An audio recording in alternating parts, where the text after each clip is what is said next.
Vamos a cambiar de tema. Preocupación existe por denuncias hechas por pasajeros de taxis de aplicaciones de transporte quienes han sufrido asaltos e intentos de secuestros por parte de supuestos conductores. Por esta razón, representantes del gremio se reunieron la semana pasada con el Ministerio de Transportes para abordar este tema. Estamos con Marcela Sabat, exdiputada, ex senadora, actual directora ejecutiva de Alianza IN, esta entidad gremial que reúne a las más importantes aplicaciones en nuestro país. Marcela, bienvenida a Canal 24 Horas. ¿Cómo te va? Hola Andrés, buenas tardes, muchas gracias por la A invitación. ver, son varios temas para abordar, Marcela. Lo primero, ¿cómo están abordando ustedes como empresa lo que decíamos en la presentación?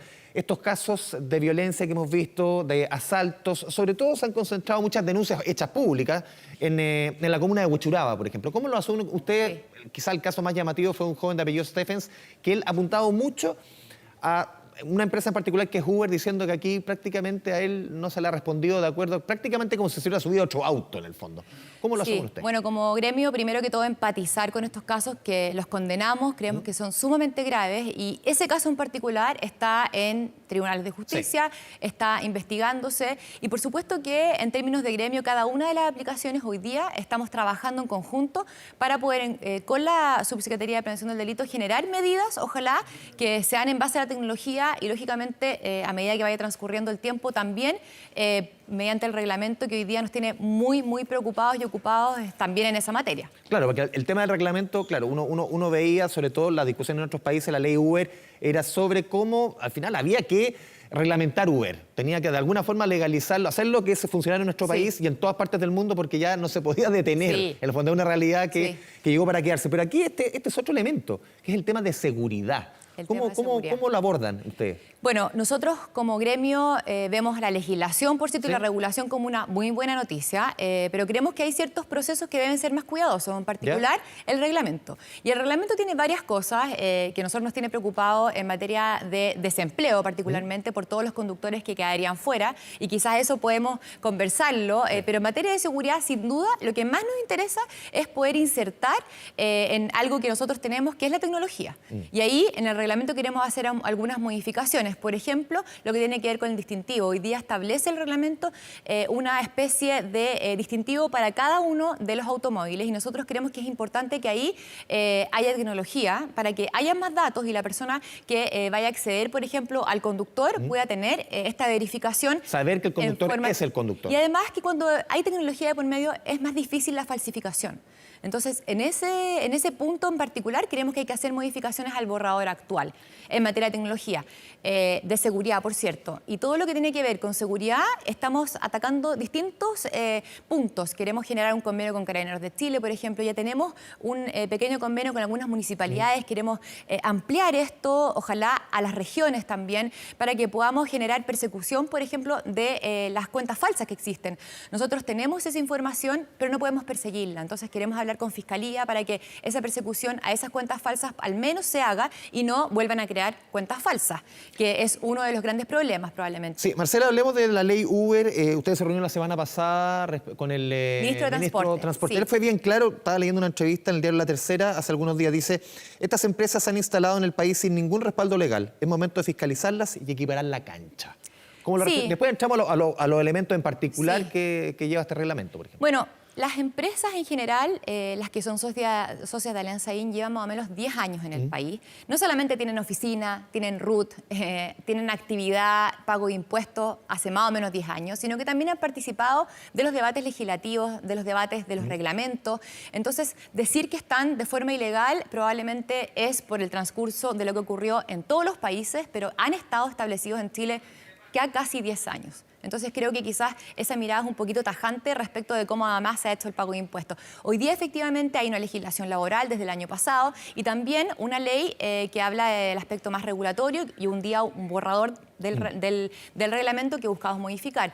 Y desde ahí es que tenemos una alta preocupación respecto de lo que pasa con el Ministerio de Transporte. Porque en el fondo lo que se pide en esta ley es cierta cilindrada de los autos, que tengan carnet profesional los conductores, cierta antigüedad de los autos. Y ahí lo que argumenta el ministro, y es bien claro, aquí estamos tratando de asemejar lo que es el reglamento de los taxis. O sea, no se hace algo muy distinto.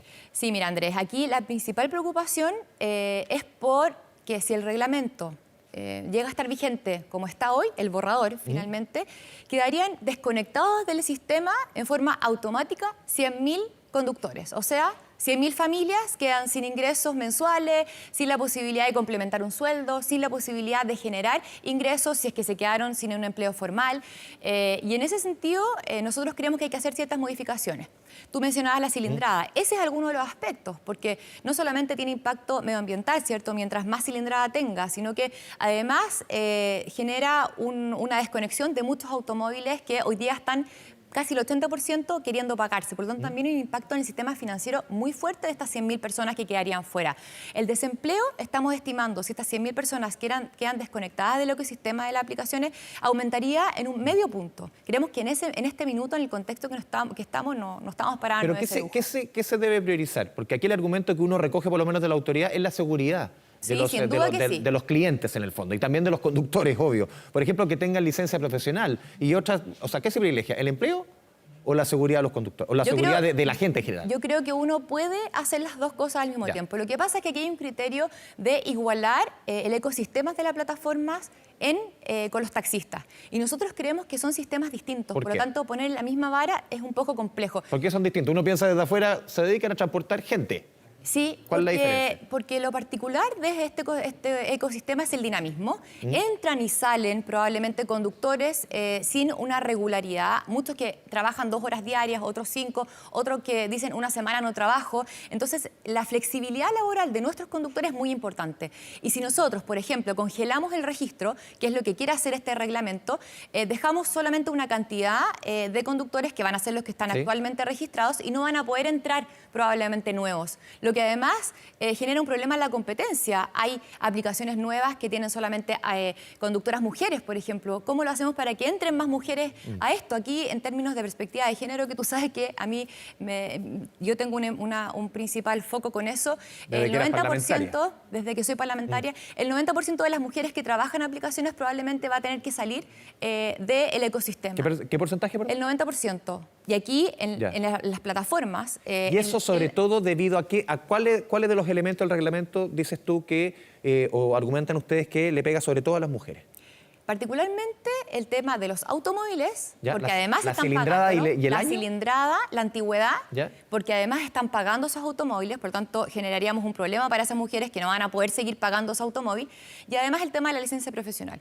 Pero aquí tiene que ver también con un tema de cómo lo hacemos con el transporte en Chile, porque lo que estamos nosotros haciendo también como aplicaciones es cubrir probablemente espacios donde el transporte público no tiene llegada, en zonas periféricas, en lugares más apartados, en regiones. Nosotros tenemos de verdad mucha cobertura. Entonces, a nosotros nos preocupa evidentemente la seguridad y estamos trabajando todos los días con distintos actores en el fondo, autoridades para poder generar mayor seguridad. Pero también creemos que es muy importante el tema del desempleo y la desconexión de estos 100.000 familias que quedan sin ingresos, porque además afecta, lógicamente, en forma directa al servicio. ¿Cómo se ha hecho en otros países? Claro, cada ciudad tiene su dinámica, cada país tiene su dinámica. ¿Cómo se ha llevado estos mismos temas? Me imagino que van apareciendo dificultades similares. Van apareciendo dificultades similares. Alianza AINA además está en Colombia y en México, y en términos regionales somos el primer país que genera, en términos pioneros también, una nueva legislación, lo que nosotros felicitamos.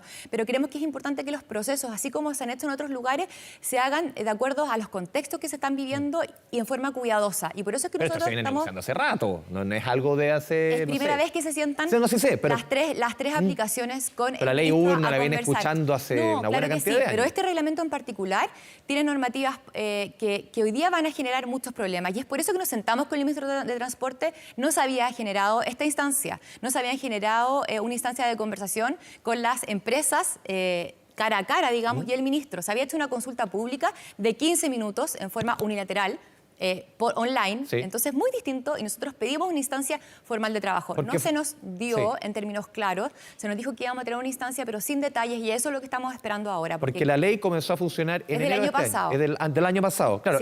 Otra cosa es el reglamento, que al final es cómo se aplica la ley. Así es. ¿Se podría cambiar ese reglamento de acuerdo a lo que se lleva en esta Eso es lo que nosotros queremos. Queremos modificar ciertos aspectos que creemos que son importantes tanto para el impacto en el desempleo, pero también en términos de seguridad. Y, por ejemplo, las aplicaciones van más allá. La ley te exige que tú pidas un certificado de antecedentes para algunos delitos. Nosotros lo hacemos a todo evento, que haya un certificado de antecedentes sin ningún tipo de anotaciones. Entonces, por parte de las aplicaciones y como gremio estamos seguros que tenemos que avanzar en términos de seguridad, pero esto también estamos convencidos que hay que hacerlo con el gobierno en el fondo y con las mesas para conversar, para que esto no tenga efectos que creemos a nuestro entendido pueden ser terribles en este caso para el desempleo en Chile. También argumentaba el ministro, dentro de sus elementos es un poco... A ver, es una zona gris, decía un poco este negocio, porque no se sabe cuántos conductores hay, no hay un catastro más o menos a cuánto afectaría. Unos dicen tal cantidad, otros tal cantidad. Ustedes tienen, más o menos, la empresa que ustedes representan, ¿cuántos conductores en total representan? ¿Cuántos de estos regularmente, cuántas horas trabajan en promedio? Nosotros tenemos los datos, sí. Y eso quizás es lo que nosotros le hemos ofrecido al ministro. Él no tiene la data que tenemos nosotros como empresas respecto a la tecnología que utilizamos. Nosotros estamos calculando debido también a ciertos estudios que se ha hecho de la Universidad Diego Portales. Hizo una acabada donde decía que entre el transporte de pasajeros, ride-hailing, y delivery, habría más o menos 200.000 conductores funcionando. 53% son extranjeros, de acuerdo a esa misma medición, creo que hizo un poquito menos, ¿Sí? Esa medición, sí, la hizo otro departamento de la universidad, nosotros tenemos un poquito menos, 40%, y también decir que todos los extranjeros que trabajan en nuestras aplicaciones, todos, absolutamente todos, se les exige por ley, una ley que funciona hace más de un año, que está vigente, digamos, un carnet de identidad vigente. Ya. Entonces están todos ¿Están regularizados o en proceso de...? De regularización, exactamente. Ya. Y eso es importante comunicarlo. Hay muchas cosas que nosotros como gremio nos hemos establecido como objetivo y una de esas es la información respecto a los derechos que tienen los conductores y, lógicamente, las obligaciones y los deberes que tienen al momento de insertarse a los registros, que tienen verificaciones de documentos y, por cierto, también verificaciones tecnológicas que nos ayudan a hacer este registro más rápido. Ese es otro problema que tiene el reglamento. Está hablando de que para registrar a un nuevo conductor en este nuevo registro, no tiene plazo para que esté verificado y pueda entrar. Pierde el dinamismo el sistema. Nosotros ¿Cuánto se demora hoy día un conductor? Más o menos entre 2 días y una semana, depende de la reglamento, aplicación. ¿cuánto se demoraría? No tiene plazo, como una resolución exenta que puede ser incluso un mes. O sea, ahí estamos hablando de que hay un tope que hoy día no existe. Entonces, lo que sí pedimos es regularizar. Por cierto, estamos a favor de la legislación, pero queremos que esto tiene que hacerse sin perder el dinamismo del sistema y, por cierto, lo que más le importa a nuestros conductores es la flexibilidad laboral. Marcela Sabat, muchas gracias por este espacio. Muchas gracias a ti, Andrés. Nos vamos a la pausa, 11:43. Sigue la sintonía de Canal 24 Horas.